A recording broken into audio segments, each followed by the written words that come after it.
What's up, guys? Welcome into MLB DFS Live for Friday, April 16th. I'm your host, Ben Hostler, joined by Justin Bales.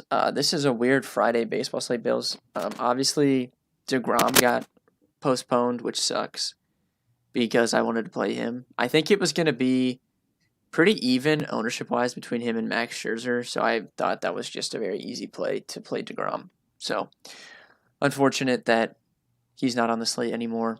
We also lost two other games, so this went from a really big slate to just like a normal slate. But I don't like any of these chalk pitchers today. Like, I think if you look at the top three projected owned pitchers right now, it's Max Scherzer, Frankie Montas, and Andrew Heaney. I think Max is completely fine. I have no issues if you want to play Max Scherzer. Strikeouts are still there. Only two starts this season. Strikeouts are still there at 30%, but the velocity is a little bit down. Hard contact's up even further. His average exit velocity is 90 in those two starts. And this Diamondbacks lineup doesn't strike out a ton, only projected for 20% strikeout rate. They're going to send out 6 lefties.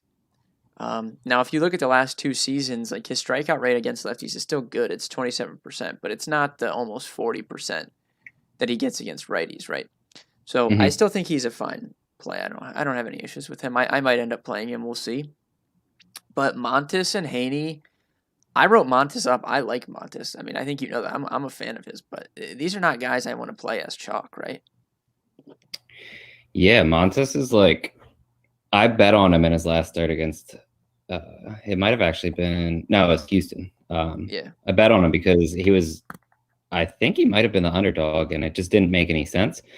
But he hasn't thrown well this year. I feel like I actually got kind of lucky. I think his xFIP's over 5 through 2 starts, which obviously only 2 starts. I wouldn't panic yet, but he legitimately doesn't look very good. And anytime you're playing like a pitcher that should be good that doesn't look good as chalk, we kind of found out last night with Patrick Corbin how that generally goes.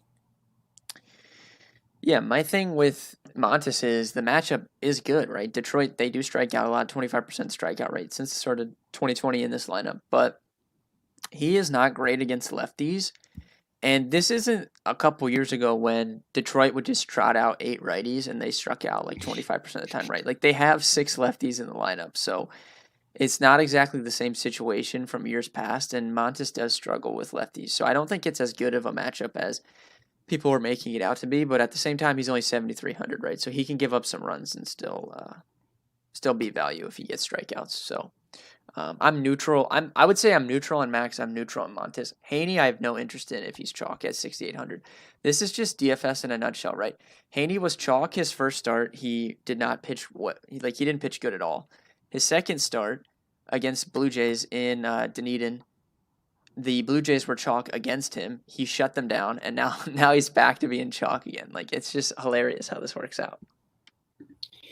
See, I'm not going to play Heaney as chalk against Minnesota. I think any lefty against Minnesota realistically should never be chalk. I think the big problem is he's 6,800. Like that is so cheap for someone as good as Heaney. Coming off a good game where he actually looked like himself as well. So I understand it. Mm-hmm. I just, I don't really want to go there. The two guys I like are Zach Eflin and Kikuchi. I know you like Eflin as well. I'll let you talk about him. But I think Kikuchi might end up as my favorite guy on this slate, depending on what the Astros lineup looks like. Yeah, I've been on Eflin since last year. I've kind of been talking him up like no tomorrow. It doesn't stop here. He's really elite at home, which is kind of weird because they play in such a hitter-friendly stadium, but he is extremely elite at home.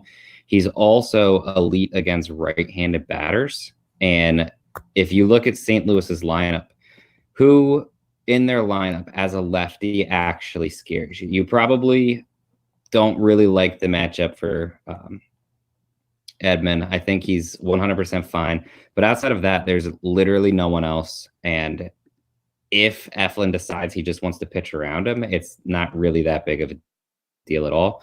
So you have a bunch of righties in there. He's going to rack up the strikeouts. And oddly enough, even in the extremely hitter-friendly stadium in Philly, that's just where he throws at his best. Yeah, I mean, you nailed it. He's really good against righties. 50% ground balls, gets good strikeouts. He doesn't allow tons of hard contact, anyways. There's 6 righties in this lineup for the Cardinals, and he relies heavily on his sinker. He throws it, around half the time almost. The only batters in this lineup with an ISO above 200 against sinkers are, I believe, Arenado, Yadi Molina, and one other. But Arenado and Molina are both right-handed. So the other one might be Matt Carpenter. I can't remember off the top of my head without Matt pulling it up and Carpenter. looking. But it's a good matchup regardless. Right-handed heavy lineup, and they struggle with one of his most used pitches. I don't think he's going to be owned anyways, just because he's 8,600. That's just a weird price range. People are going to go up or they're going to go down. They're not going to settle in that 8K range. So I'm with you on Eflin. Kikuchi, I mean, I'm a fan of his. I feel like my version of Eflin is Kikuchi, as weird as that is, because I've kind of been on him since last year. The increased velocity and strikeouts we saw from him last year have carried over to this season. The Astros projected lineup, so they're likely still going to be without Bregman, Alvarez, and Altuve. We want to make sure, once their lineup comes out, because if all those guys are in, that does hurt the matchup a little bit. But if they're all out like they're projected to be, their lineup has a sub 300 WOBA against left-handed pitching. Not a ton of strikeouts, but that's mainly aided by 2 to 3 guys that don't strike out. So there is a lot of strikeouts to be had at the bottom of the lineup. So I think Kikuchi, if that lineup's a little bit watered down, is a really good play at 7,200. Is there anyone else you like at pitcher? Yeah, I think the cheapest pitcher on the slate in Jorge Lopez is actually a very solid option. No one's going to play him because he's the underdog, and the Rangers have an implied team total of 4.7. But one, I'm not even slightly scared of the Rangers offense. It's really bad. Has a lot of strikeouts in it.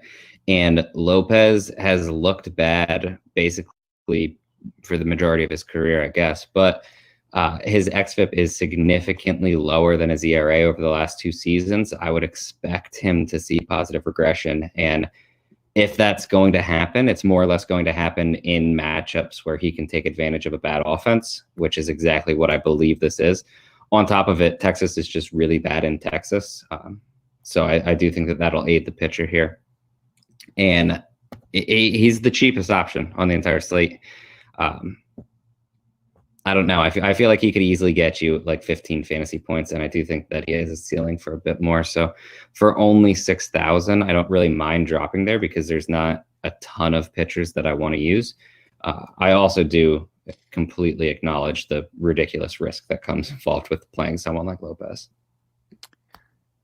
Yeah, I don't think I'm going to touch him, but anytime, pretty much every slate you can probably consider the cheapest pitcher in tournaments on DraftKings.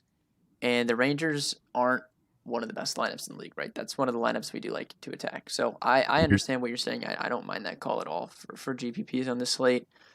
That's really about it for me. I my pool literally is probably going to be Scherzer, Montes, Eflin, and Kikuchi. And I'm more interested in the last two. But I really think that's everyone that I'm looking at on this slate. Yeah, I mean, I don't have any issues with it. I think they're all solid options. Honestly, there's just not that much. I think you can use guys like Brubaker or Hauser. I don't have a problem with either of them. I just think that it's getting kind of thin, and I don't really love them. If you want to get weird and go off of Scherzer, you can play Walker Buehler. He has the ability to dominate in one. It's just, why pay almost 11,000 for someone that's playing the Padres? Yeah, Buehler we didn't talk about. He would be in my pool too for tournaments. Tough matchup, but he easily could have the highest score on the slate, even against the Padres, for sure. So he would be in my pool as well, but not someone I'm going to play in cash games. But all right, we'll move to stacks. Since we're not interested in a lot of these pitchers, there should be some stacks. So I'll let you start off here. What is your favorite stacks to target on this slate? Yeah, I think the number one stack that I want to use is Cincinnati. It's just basically anytime they play at home, and I don't think that Allen's an overly good pitcher. So Um, What? You mean you don't want to trade Trevor Bauer for Cal Quantrill and Logan Allen? What? Why would you turn that down? It's a great I trade. mean, I'm not saying I would turn down the trade. I'm just saying Logan Allen, What a might not be the disaster. guy, What a right? disaster. I mean, They also just have Mike like, Mike Clevenger, Bauer, Bieber, yeah, I and mean, what, now like, did Logan Allen come in the Bauer trade? Well, I can't remember. I honestly don't know. honestly, I'm not 100% I just sure. know they got Cal. They thought that getting Cal Quantrill and Logan Allen was gonna be like this was like some great move or something, and then they got Framil Reyes. Like, congrats! Wow, we Not good, not we're good. one bat away, but we're also now we're two pitchers away as well. So that's fantastic.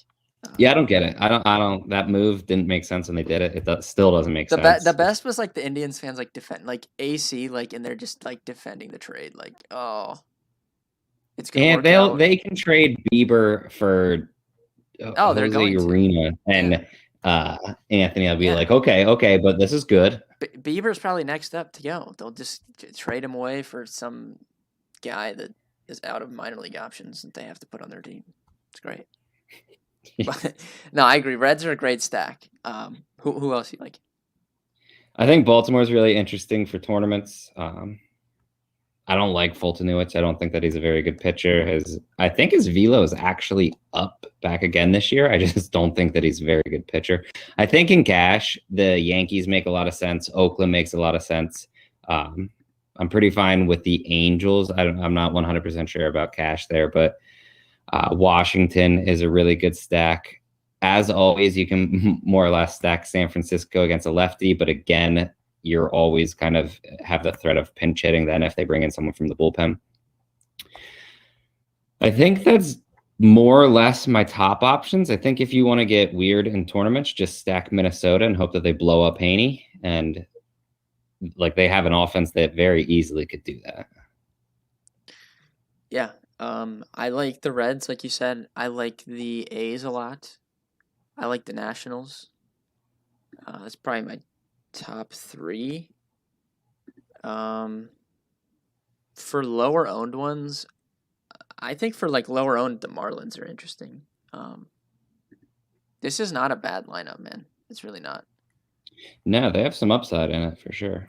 Yeah, I feel like people. This is the Tigers effect. The last few seasons, people are used to just jamming in whatever pitcher is facing Miami. But I mean, people. I don't know if it's because people didn't play baseball as much last year because it was only 60 games and it just didn't have the hype. But this was a playoff team that actually took the Braves pretty deep in a playoff series. Mm-hmm. Not a bad team, and their offense is kind of decent. So I think the Marlins are interesting for like bigger tournaments. But I think Nationals, Reds, A's are interesting. I agree. Angels are probably right there as well. Yankees would be fifth, man. I don't know. They're so expensive and. I don't know. Yeah, I I guess it'd mean, be the kind of hard to Yankees, get. yeah, they're always going to get ownership, I feel like, though, Like, you're really never going to get them that low owned. Low. Yeah. I'll add in, I think you can stack Detroit because like you can't convince me that Montas is such a good pitcher that there's no way they touch him. I actually think that I think that the odds are a bit off. And two, their implied team total is 3.6, which I think is actually pretty ridiculous because it's not like an ace is on the mound. It's still Montas. Yeah, I don't hate that. That's similar to like the Marlins in tournaments. I like that. Speaking of the Yankees, my uncle's a big Yankees fan, so we were talking the other day. But do you ever remember Aaron Judge hitting a home run off of a good pitcher? I mean, this guy, he's like I'm trying to think of like something to compare it to, like someone that just like I don't remember him ever like hitting a good pitcher. He just crushes all the dirt bags that are horrible. I mean, I've never, and then he gets up there against a good guy and strikes out. It's like automatic. Yeah, I mean, off the top of my head, no. No, Who pitched in Toronto's last game? He hit two, yeah, didn't he? it was TJ Zook or whatever that guy's name is. Like, but then when they were up against Hyunjin Ryu, they looked like double A hitters. Like they couldn't touch him. Yeah, but that's not fair. No, for sure. I mean, that's do one of it the against. yeah, it's a good pitcher, but I mean, anytime this is why they bow out of the playoffs, in my opinion. Like, this is why it's going to be hard for them to win a World Series. Like, him and Stanton are so similar. Like, they hit garbage pitchers all year, and then they get in there against good pitchers, and they stink. Honestly, I have never noticed that. I would need to look into it more. Dude, I'm telling you. Off the top of your head, though, you can't, like, I feel like in the playoffs, the good players turn up, right? Ronald Acuna Jr. went off in the playoffs last year. Didn't matter who was throwing. Okay, Corey Seager. People were giving me crap because I said he was a top 5 hitter in baseball. I believe he's top hitter in baseball. He just won NL MVP, or NLCS MVP and World Series MVP. Right? He hit the best pitching that they were facing. Aaron Judge and Stanton. You just don't remember them doing this. Like hitting good pitching. I don't remember Aaron Judge ever hitting good pitching. I mean, I'm sure he has, but like you just don't ever remember it. Yeah, I don't know. Anytime Aaron Judge goes off, he's like against the Orioles or something. Like, like some guy's coming out of the bullpen just throwing something down the middle and he's hitting it 500 feet. I feel like. To be fair, he gets Michael Walker tonight, so yeah. I mean, are you saying play Judge? Yeah, this is definitely a time you can get in on him for sure. But I don't know. We were just talking about that. It's just, whatever. We're off track here. Let's talk favorite bats for tonight. I'll kind of look for some value here, but give me your favorite couple batters for tonight's slate. Yeah, I think Eugenio Suarez and Nick Castellanos, both Cincinnati. I really, really like them against any lefty, really, especially a guy like Allen. I'm 100% fine with either of them. I think Gleyber Torres is ridiculously priced, whereas like DJ LeMahieu's 5, Aaron Judge is 5.3. Gleyber Torres is hitting third, and he's 4,300. Even Stanton is up to 47. I think you could say the same thing about like Gio Urshela, but I think that Torres is the better hitter, obviously, of the duo. And then I guess the last one, we kind of talked about it before we came on here, but Matt Olson, assuming he's in the lineup, I feel like it's just a really, really good matchup. And he's only 4,400, which I don't know. It just feels way too cheap for him, does it not? Yeah, I love Matt Olson. One of my favorite people to roster in DFS. Everyone has these guys. Like everyone that plays DFS every day. You have guys that always seem to come through for you, and you have guys that you roster that just always let you down. Like Ben Simmons, I have never gotten a ceiling game from Ben Simmons ever once in my life. Matt Olson always seems to come through for me. Came through last night with the 2% owned home run to help me win cash games. He's up there for me. I think the 3 that really stuck out to me were Matt Olson. Jose Ramirez under 5K on DraftKings, I think is a really good play. And then Joey Gallo at, what is he, 4,400? Joey Gallo, I don't know if people have realized this. He has become such a good hitter. He's almost has as many walks as he does strikeouts this season. So he's no longer the 4 at-bats and he's going to strike out 4 times or he's going to hit a home run. Like he's actually walking a lot. And if he's going to walk at that rate, he's probably like a 5,500 hitter on DraftKings, and he's 4,400. So until at least he hits 5K, I'm going to be regularly playing Joey Gallo. So I'm in on him tonight as well. My thing with Gallo is that I love using him against lefties because people don't realize that he's so good against lefties. Really good against lefties. Yeah. He's also really good against just really the guys that throw really hard. He excels against really hard throw balls, but I think he's gonna play. No, I agree. I think I'll add in one guy, your guy like Matt Olson that you use all the time, and he comes through for you. My guy is DJ Stewart. I mean, I play him so much. Dude, he always comes through, and I play him a ton. I actually played him. I think it was like an early slate a couple days ago. I played him once. Yeah, I think it was his first day back. Yeah, he's only 3,100. It's such a stupid price tag. Yeah. All right, value. I'm trying to see if there's any cheap catchers in. Odor is cheap. He's going to project well. I know he's batting 9th, but he's 2,900. So I was looking at some of these value plays earlier in the day because I was going to play DeGrom, but I don't. like I don't have to play DeGrom anymore, so I don't know how much value I'm gonna need. Alfaro's 2,700. I would probably just go stalling at 28, hitting fifth. I mean, I don't like either of them, but Yeah, I would have to dig into that a little bit. Is Josh Bell still cheap, right? 3,600. Yeah, I'm playing Matt Olson, but I do like Josh Bell. for cheap, there are a lot of really good cheap options. Like I know you like Kikuchi, but Miles Straw, if he's leading off again, he's only 27. Corey Dickerson's 29. He's leading off. Josh Naylor in a small ballpark is only 26. DJ Stewart, 31. You have guys like McKinney is 25. Reynolds, 3,000. They're hitting sixth and third, respectively. So I don't know. There's a lot of value. It just seems like the majority of it happens to be in the outfield. Yeah. 2K Mickey Moniak's playing tonight. I'm not gonna play him, but he's down on the order, right? He's batting eighth, but just interesting. Yeah. Keep your eye on it. He's the ceiling for that. Yeah, guy, like so.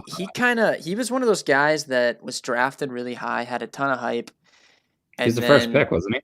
Yeah, if he wasn't, he was really high up there. Super high draft pick. Shine kind of like fell off him. Like I don't know, he had some bad years, but the last time we saw him in the minors, he hit really well in Double A. So he does have potential. He's 2K. I mean, do you not want to pick on Carlos Martinez? Like I'm so down to pick on Carlos Martinez. Yeah, I would be 100% fine. The other thing about Moniak is I don't know how much it helps with him hitting eighth because the pitchers behind him, they'll just bunt him over. But he does have speed, and we know that Carlos Martinez is pretty wild. So even like a walk could turn into 7. I think the big issue is probably just him hitting eighth because they obviously could just bunt him over if there's not 2 outs. Yeah, we didn't talk about them like in stacks, but dude, you could talk me into like Bryce Harper, Didi, Moniak, and then like some of the other guys at the top of the order for like a 5-man Philly stack. I mean, I don't mind it on the slate. I stacked against Carlos Martinez literally the last time he started. Yeah, I like Philly. I don't think that I like them more than Cincinnati or Baltimore. So it's like, right. I don't know. Probably wouldn't go there, but I do think that it's a really good stacking spot because Carlos Martinez doesn't look even like, decent anymore. That's the guy you want to stack against too, because he can start walking guys, and like that one inning can just turn into like 6 or 7 runs. So I do think that's an interesting spot. Yeah, he's really bad on the road too, and now he's throwing in an extremely hitter-friendly stadium. Yeah, I might have to make a Philly stack after talking about this, just for fun. Seems like it, yeah. Yeah, McCutcheon's cheap. Aaron Hicks is cheap, but that guy just looks like he doesn't know how to play baseball anymore or something. I don't know. Have you watched him at all? Yeah, I watched him. He looks bad, man. I think it was their opening day. He looks bad. Man, he looked really bad. Yeah, Mitch Haniger 3,200 if he's leading off. I know it's righty on righty, but he's just a good hitter. He's just a better hitter than 3,200, so I like that as well. Yeah, I agree with that. All right, I mean, I think we covered this slate pretty well. I think the time has come for a home run call, Bills. I will go Anthony Santander. I wasn't expecting that, but that's a good one. I was thinking about going Cincinnati, but it felt too cheap. Yeah. I was gonna go Joey Gallo like all day, but that's just like too easy, so I can't do that. Not that it's too easy, but it's like that's too obvious, right? Like that's just not what we do here. Okay, we don't say Mike Trout or Joey Gallo for a home run call. That's not what we do. So you know what? Give me. I can't even say Matt Olson because that's too easy too. This is tragic. You're in a tough spot here. Yeah. Give me Eddie Rosario, I think. It's gonna be mine. That's interesting. I can't believe I picked an Indian. Terrible. Like, that has to be the first time I've picked an Indians player in the last, 2 years. Rosario is a good if you're taking one. Yeah, Rosario is a him and good. Ramirez, and then you get Castellanos and Suarez and Votto. Dude, Votto has been smoking the baseball. This guy hasn't. His StatCast data was laughable for the last 7 years, and he comes out this year. He's just roping everything. Yeah, I like the two lefties from the Indians, and then the Reds on the other side. I agree with that. Melissa said Duval. I'm assuming for the home run call. Duval's a beast, man. He's better versus lefties, but I mean he has power. I think he's batting cleanup. That's another guy that's cheap for tournaments. Yeah, he's only 3,800. I just feel like I can't tough. I feel like you're chasing because he had such a big game the other night. Yeah, I know. But No, I feel mean the same way. that's what he does. Like he did that a couple times last year. I feel like. Remember last year for 2 weeks he was the best hitter on the planet. It was crazy. Yeah, it's so tough because he's in such a big stadium, and I don't know. It just feels like at this point he's kind of a guy that I just use against lefties, and that's probably dumb, but I mean he's just so much better against lefties. All right. Thank you guys for watching. We'll be back on Monday. Well, Bales will not be back on Monday. I'll be back on Monday. If you guys have any questions, hit us up in Discord. Might get in live before lock later. We'll see in the Discord channel. I might. We'll see. If not, I'll try and hop in there this weekend sometime. But thank you guys, and